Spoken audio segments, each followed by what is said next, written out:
Let's get one thing straight and two things gay. Hi, I'm Addison. I've been an ICU nurse for about 8 years now, and if you're new here, welcome to my series called You Can't Make This Shit Up. Now, normally I break hearts, not HIPAA, but if you blow this video up enough, I can just pay for the violation.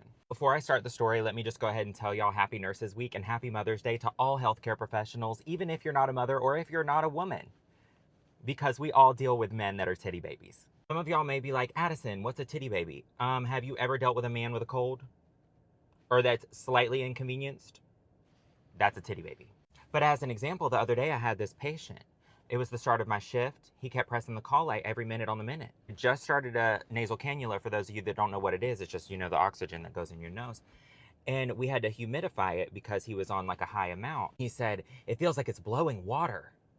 And I'm like, oh, okay. I've had patients that got water blown up their nose before, and it literally feels like you're being waterboarded. I said, okay, let me just go check with the respiratory therapist, see if there's something we can do. It doesn't look like, it's shooting water like you're saying. I go and tell the RT. The RT's like, yeah, he's been complaining like all day. He just doesn't like it. So he presses the call light, and I said, oh, is it still like shooting water in your nose?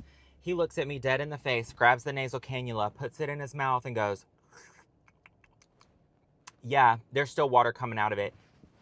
Looked at him and said, well, maybe if you have to put it in your mouth to tell if it's shooting water, maybe just don't do that.